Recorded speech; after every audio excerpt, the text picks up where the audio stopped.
We are living through a silent financial crisis that nobody wants to talk about, and most people think that they are immune to it. But here's a number for you. $6,455 is the average amount of credit card debt that the average US American has. Hear me out, $6,455. These $6,000 do not include the things that you have to pay for college, for your car, for housing or whatnot. But that means like just random money for things that I randomly wanted to buy. This means tech, clothing, going out, food, traveling. In other words, this is money that we spend on just consuming things in our everyday life. And this trend has actually heavily been growing since the pandemic, and especially with us Gen Z.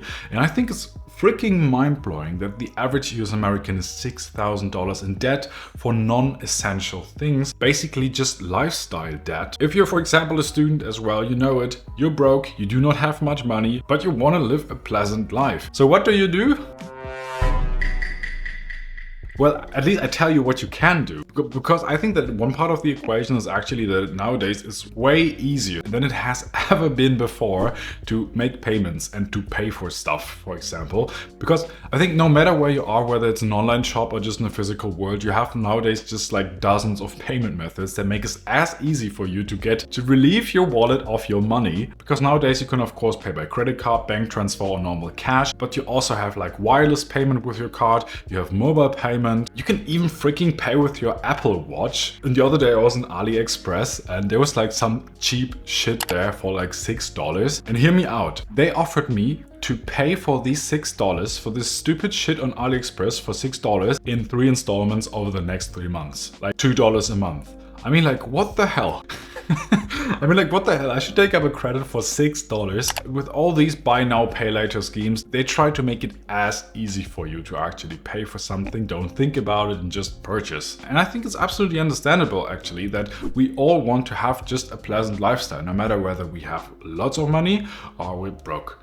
And especially for the people that are broke and that do not have money, as us students, for example, buy now, pay later schemes and all of these things that actually lead us into consumer debt are things that are actually absolutely understandable, because we all want to have nice things. No one of us wants to actually miss out on life or so, be it because it's just an instant gratification to get something fun. I mean, like, shopping can be fun at times, can also be emotional coping. Like if you had a bad day and just buy some random shit for yourself, then this can feel nice and relieve some negative emotions.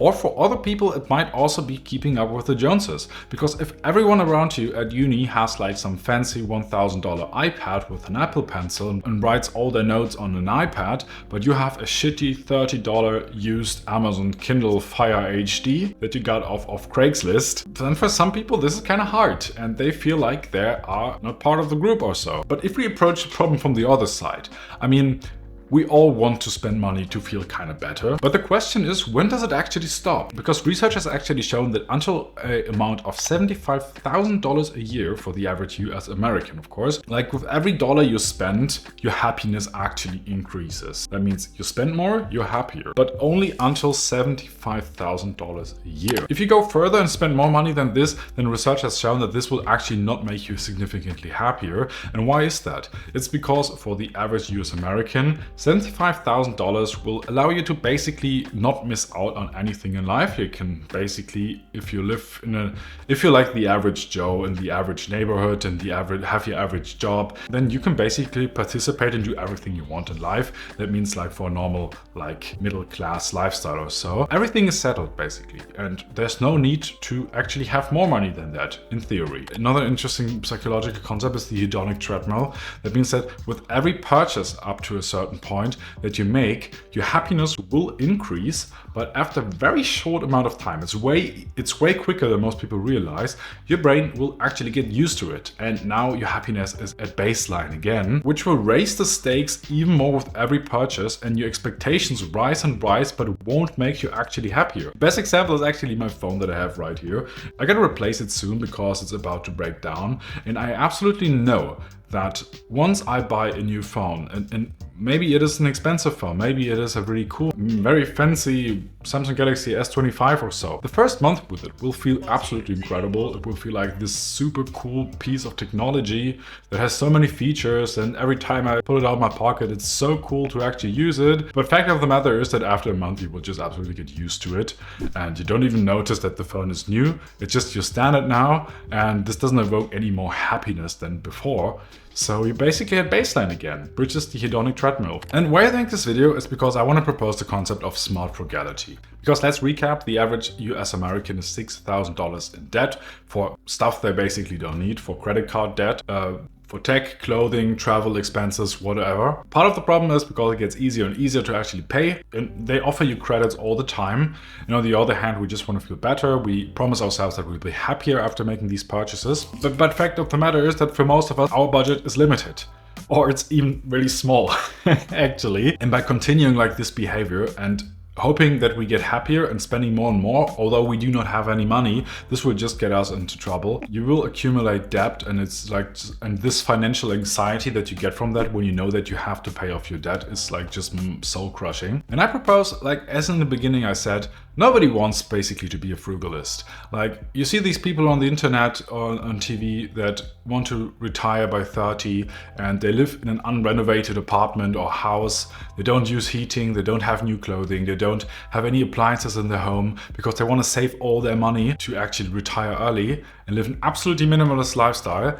And all power to these people if they enjoy this lifestyle. And I don't necessarily criticize that, but I just realized that this is not a lifestyle that most people that actually want to save money would like to have, although they want to save money. But there's something that we can learn from that, because these people try to save as much as possible in every corner, in every area of their life. But we all are different, and that's exactly the key, how to be a smart frugalist. Because I would propose that you get a huge piece of paper with all the different thousands of categories of areas in your life where you spend money on. That means travel, clothing, technology, like hobbies, vacations, transport, your car, subscriptions, food, cooking, whatever it is in your life. I want you to list out all the categories in your life where you spend money on and then rate them from 1 to 3. 1, not really that much important, I don't care, to 3, I love this is so important to me. Because our needs are all different. And I'm a coffee addict. And if you tell me that I should cut down on my coffee, I say, F you, I won't have my coffee. If you're a car enthusiast, then of course, you know that a car is freaking expensive. You're not dumb or so, but you love your car and you want to keep your car. So you have to find a workaround. I, on the other hand, don't need a car. I don't want a car. And it's absolutely fine not spending money on it. And I want you to evaluate all the different areas in your life where you spend money on, and then brutally cut your spending on all the areas where you really don't give a shit. Whether you spend much money on it or less money, because these areas won't make you happy if you spend money on it. On the other hand, if you realize which areas in your life are really important to you, if you're talking about consuming stuff, then spend the money on things that you actually enjoy, that make you happy. $75,000 is the baseline that makes most people not that much happier, but it might be different for you. You might be someone that doesn't care about the car they drive or the vacations they make, but you want to make really cool dates with your partner, or like do something with your friends and so. You love to kind of spend money on that or go out in the evening or so. For me, I don't really much care about clothing. I mean, like honestly, that's a coincidence. It's the cheapest t-shirt I have. It costs like $1.50. I got my phone for $150 or so used. It's 7 years old. I don't pretty much care. I don't have a car. I don't want to have a car. I'm all fine using public transport. On the other hand, I don't want to say like I spend ridiculous amounts of money. It's still within my budget, but I spend loads of money on vacations or like budget traveling or so, because that's just what I love. So really want to be smart with your spending. Finally, 3 things that have helped me to further stop wasting my money on shit that I don't need.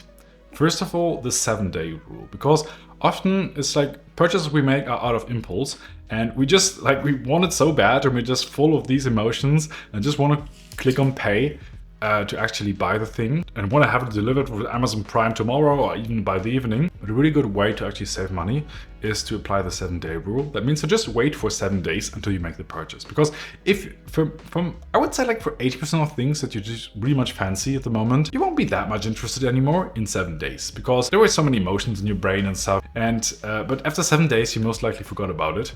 And as a rule of thumb, everything that you still want after 7 days, or even a month, or even a year, these things are probably things that you really much want. So feel free to spend on them. Number 2, reverse psychology, I would say. Make it hard for you to pay for things. As we learned earlier, it's so easy to overspend because you can pay in every way possible. Because you can pay by card, by bank transfer, in cash, with mobile payment. If you make it harder for you to pay, research has actually shown that your spending will decrease.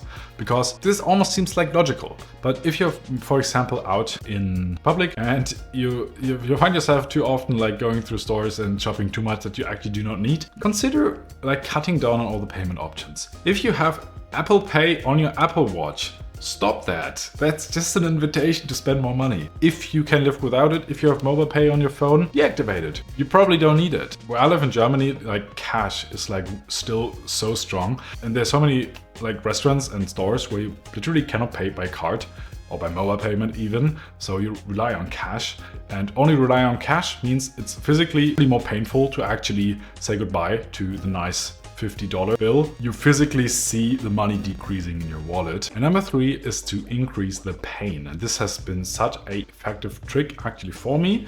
And it is, no matter what your situation is, you most likely earn in some way or the other, some amount of money. And I would like you to determine what your hourly wage is. And let's just say that it's $20. And you know, like if something costs $20, then you gotta spend 1 hour of your life purchase this thing. Especially makes you feel the pain way more if you, for example, want to buy something on credit. You know, if you want to buy some stupid shit for like $200, then you gotta pay with 10 hours of your life with that. And if you do this all the time with all the things you want to spend money on, of course, essential things, that's a no-brainer. You gotta pay for those. You gotta always count in hours of your life that you're actually paying with. And for me, this makes it so much harder to actually just spend my money on stupid shit that I don't need.